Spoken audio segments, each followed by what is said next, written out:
Hoje nós vamos começar então o nosso capítulo 13, Rivalidades e Guerras na Grécia Antiga.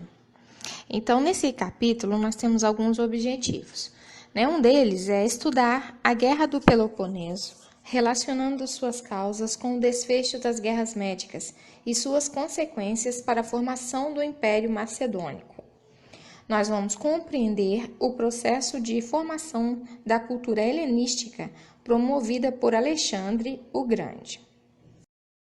Com isso, nós vamos poder compreender melhor o papel das sociedades, que nós já estudamos, a ateniense, a espartana, as consequências disso para a sociedade grega, para o mundo, para o território e a sociedade grega antiga. Nós vamos ver que existia uma acirrada rivalidade entre Atenas e as demais cidades-estado da Grécia, como Esparta.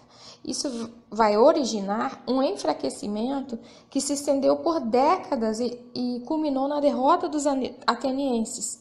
Porém, significou também o enfraquecimento de todas as polis gregas. Então, neste capítulo, nós vamos abordar esses pontos da história da Grécia Antiga, relacionando o conteúdo que nós estamos lendo nesse capítulo 13 com as consequências dessas guerras na sociedade ateniense.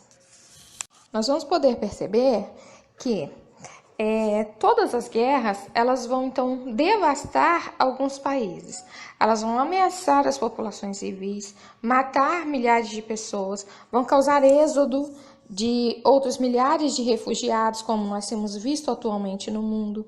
Nós vamos perceber que todos os direitos humanos eles vão ser violados, normalmente eles são todos violados em consequências de guerras.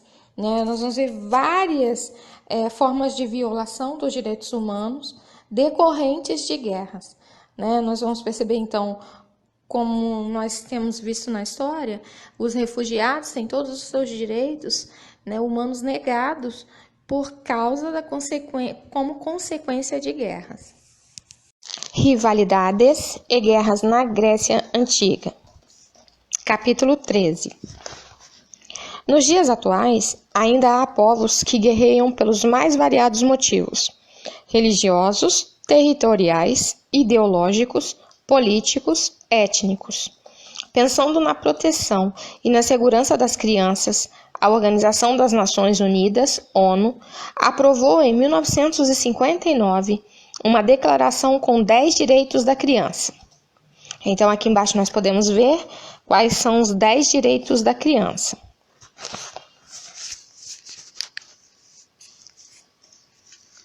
O primeiro é: todas as crianças, independentemente de cor, sexo, língua, religião ou opinião, têm os direitos a seguir garantidos.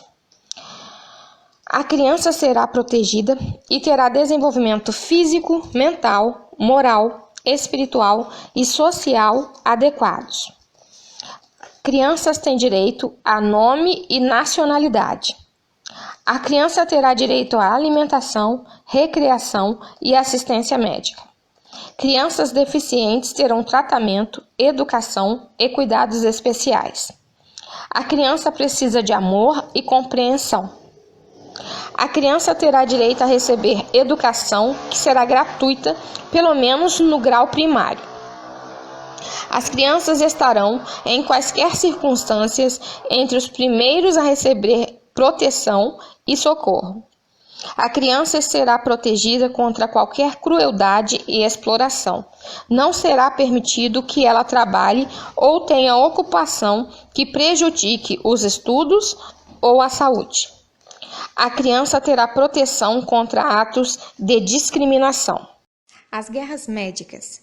Os governantes do Império Persa, especialmente no século V a.C., desejavam conquistar a Grécia e, assim, dominar seu comércio. Naquele período, os persas, conhecidos como medos, enfrentaram os gregos nas chamadas Guerras Médicas. Primeira Guerra Médica.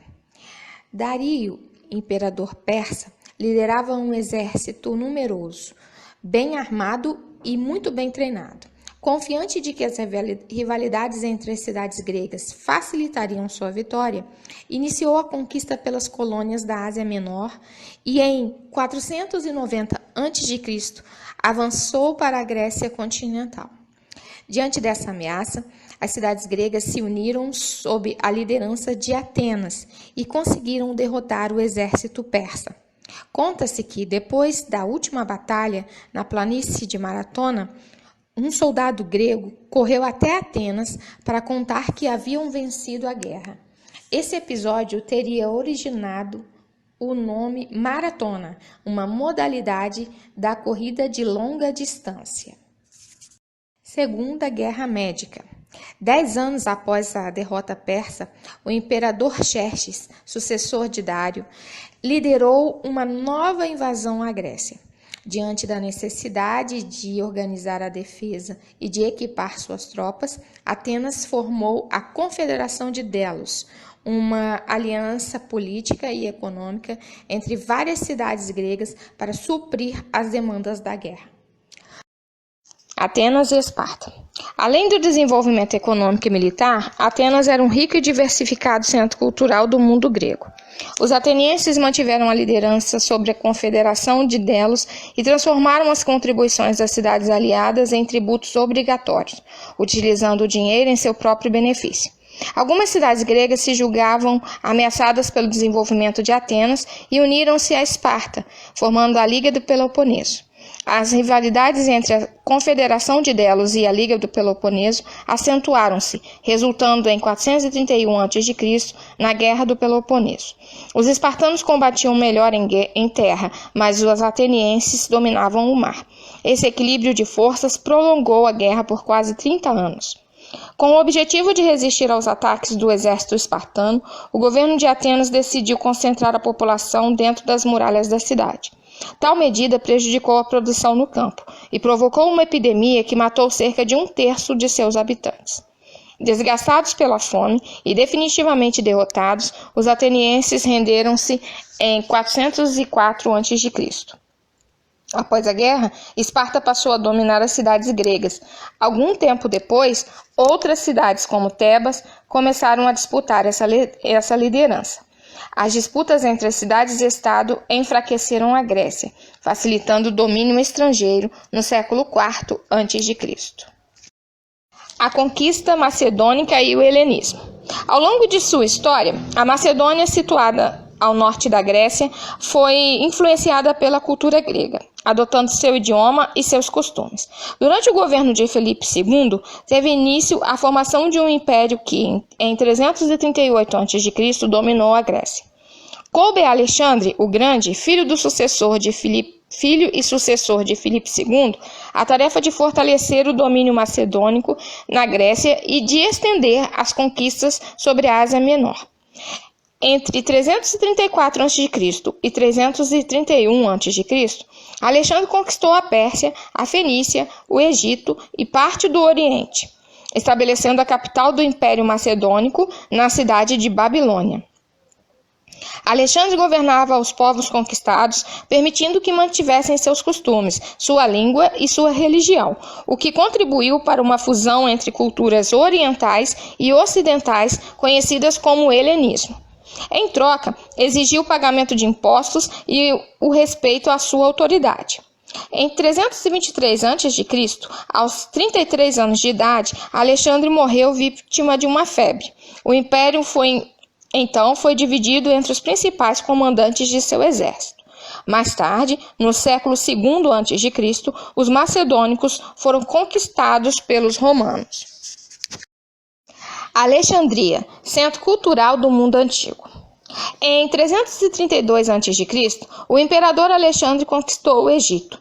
Lá fundou a cidade de Alexandria para funcionar como porto comercial.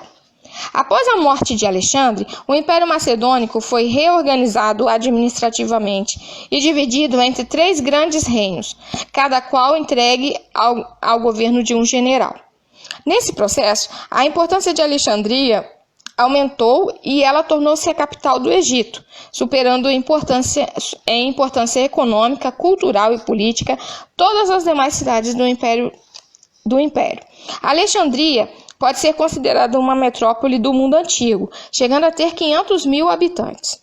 Construída conforme os padrões da arquitetura grega, por suas praças, ruas e mercados, circulavam mercadores gregos, persas, judeus, babilônios, romanos, cartagineses, entre outros.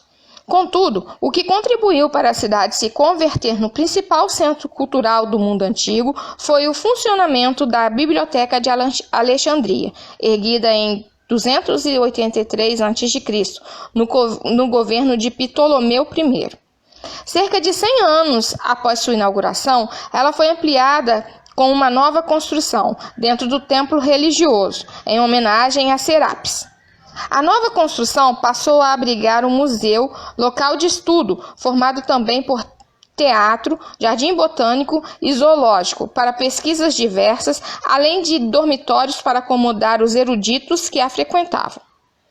Após longo período de esplendor, a Biblioteca de Alexandria passou por lenta decadência. A partir do século II a.C., com a derrota do Império Macedônico pelo exército romano, a cidade passou a fazer parte do Império Romano. Com o tempo, os investimentos do governo para mantê-la diminuíram. Atualmente, as versões de que ela foi incendiada a mando dos imperadores romanos e posteriormente pelos árabes, quando esses se apossaram da cidade no século VII, são colocadas em dúvida por falta de evidências seguras de que isso tenha acontecido.